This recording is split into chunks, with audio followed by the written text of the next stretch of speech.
Hello friends, I Sushant welcome you all to class 9 Political Science chapter number 6. We are continuing about how can we secure our fundamental rights. मौलिक अधिकारों के हनन के मामले में कोई भी पीड़ित व्यक्ति न्याय पाने के लिए तुरंत अदालत में जा सकते हैं, पर अब अगर मामला सामाजिक या सार्वजनिक हित को हो तो ऐसे मामलों में मौलिक अधिकारों के उल्लंघन को इसको लेकर कोई भी व्यक्ति अदालत में जा सकता है। ऐसे मामलों को जनहित याचिका इसके माध्यम से उठाया जाता है। इसमें कोई भी व्यक्ति या समूह सरकार के किसी कानून या काम के खिलाफ सार्वजनिक हितों की रक्षा के लिए सर्वोच्च न्यायालय या किसी उच्च न्यायालय में जा सकते हैं।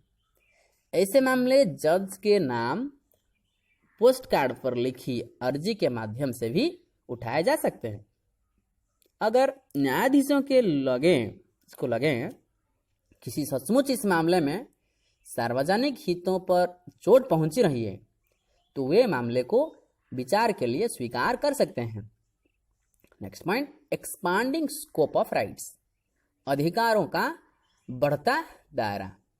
हमने इस अध्याय की शुरुआत अधिकारों के महत्व पर चर्चा से की थी, पर अध्याय के ज्यादातर हिस्से में हमारा ध्यान संविधान द्वारा दिए गए मौलिक अधिकारों पर ही रहा।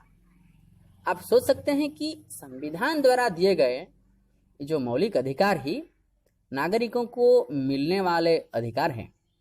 यह सही नहीं है। मौलिक अधिकार बाकी सारे अधिकारों के स्रोत हैं। हमारा संविधान और हमारे कानून हमें और बहुत सारे अधिकार देते हैं और साल दर साल अधिकारों का दायरा बढ़ाता गया है। समय समय पर अदालतों ने ऐसे फैसले दिए हैं जिनसे अधिकारों का दायरा बढ़ा है। प्रेस की स्वतंत्रता का अधिकार, सूचना का अधिकार और शिक्षा का अधिकार जैसी चीजें मौलिक अधिकारों का ये विस्तार है, उन्हीं से है निकाली है। अब स्कूली शिक्षा हर भारतीय का अधिकार बन चुकी है। 14 वर्ष तक के सभी बच्चों मुक्त और अनिवार्य शिक्षा दिलाना सरकार की जिम्मेदारी है। Free and compulsory education. संसद ने नागरिकों को सूचना का अधिकार देने वाला कानून भी पास कर दिया है। यह अधिकार विचारों और अभिव्यक्ति की आज़ादी के मौलिक अधिकार के तहत ही है। हमें सरकारी दफ्तरों से सूचना मांगने और पाने का अधिकार है। हाल में ही सर्वोच्च न्यायालय ने जीवन के अधिकार को नया विस्तार देते हुए उसमें भोजन के अधिकार को भी शामिल कर दिया है। साथ ही अधिकारों का दायरा संविधान द्वारा दिए गए मौलिक अधिकारों तक ही सीमित नहीं है। संविधान अनेक दूसरे अधिकार ये भी देता है जो मौलिक अधिकार नहीं है। जैसे संपत्ति रखने का अधिकार मौलिक अधिकार नहीं है पर संवैधानिक अधिकार है। चुनाव में वोट देने का अधिकार एक महत्वपूर्ण संवैधानिक अधिकार है। कई बार मानव अधिकारों को भी विस्तार होता है। ये असल में सर्वमान्य नैतिक दावे हैं जो कानून द्वारा मान्य हो, ये हो सकता है और नहीं भी, और इससे उन्हें उस अर्थ में अधिकार नहीं कहा जा सकता जैसा कि हमने पहले परिभाषा के माध्यम से बताया था। दुनिया में लोकतंत्र के जो फैलाव के साथ सरकारों पर दबाव बढ़ता जा रहा है कि वे इन सर्वमान्य नैतिक दावों को माने, उन्हें कानूनी रूप दें। कई अंतर्राष्ट्रीय संधियों और प्रतिज्ञा पत्रों ने भी अधिकारों का दायरा बढ़ाने में मदद की है। इस प्रकार हम देखते हैं कि अधिकारों का दायरा बढ़ता जा रहा है और हर समय नए अधिकार सामने आ रहे हैं। ये लोगों के संघर्षों से हासिल हुए हैं।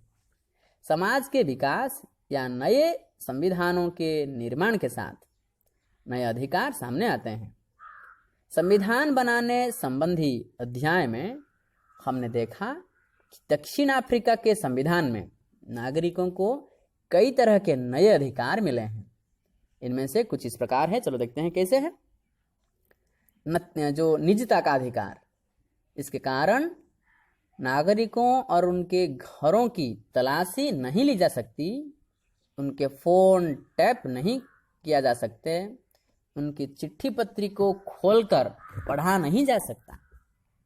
नेक्स्ट पॉइंट में पर्यावरण का अधिकार, ऐसा पर्यावरण पाने का अधिकार जो नागरिकों को स्वस्थ या कुशल क्षेम के प्रतिकूल न हो।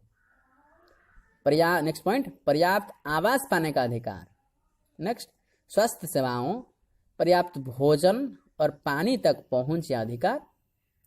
किसी को भी आपात चिकित्सा देने से इनकार नहीं किया जा सकता। अनेक लोगों का मानना है कि काम का अधिकार, स्वास्थ्य का अधिकार, जीने के लिए जरूरी न्यूनतम आवश्यकताओं का अधिकार और निजता के अधिकार को भारत में भी मौलिक अधिकार में देना चाहिए। आप इसके बारे में क्या सोचते हैं? तो ठीक है, इसमें नीचे जो एक दिया गया है क्लास पार्ट में, आर्थिक, सामाजिक और सांस्कृतिक अधिकारों पर अंतर्राष्ट्रीय प्रतिज्ञा पत्र, ये क्या कहता है?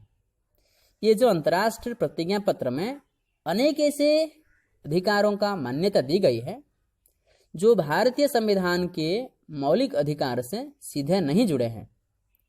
इसने अभी अंतर्राष्ट्रीय संधि का रूप नहीं लिया है, लेकिन दुनिया भर के मानवाधिकार कार्यकर्ता इससे मानवाधिकार रूप में देखते हैं। इसमें क्या क्या शामिल है? काम करने का अधिकार, हर किसी को काम करने, अपनी जीविका का उपार्जन करने का अधिकार। नेक्स्ट है काम करने के सुरक्षित और स्वास्थ्यप्रद माहौल का अधिकार तथा मजदूरों और उनके परिवारों के लिए सम्मानजनक जीवन स्तर लायक उचित मजदूरी का अधिकार। समुचित जीवन स्तर जीने के अधिकार में पर्याप्त भोजन, कपड़ा और मकान का अधिकार शामिल है। सामाजिक सुरक्षा और बीमा का अधिकार, स्वास्थ्य का अधिकार, बीमारी के समय इलाज, प्रजनन काल में महिलाओं का खास ख्याल। नेक्स्ट में शिक्षा का अधिकार, मुफ्त एवं अनिवार्य प्राथमिक शिक्षा, उच्चतर शिक्षा तक समान पहुंच। So dear friends, this much is all about the chapter. Once again we'll meet in the next subject. It may be history. So till that, take care of your studies. Thank you.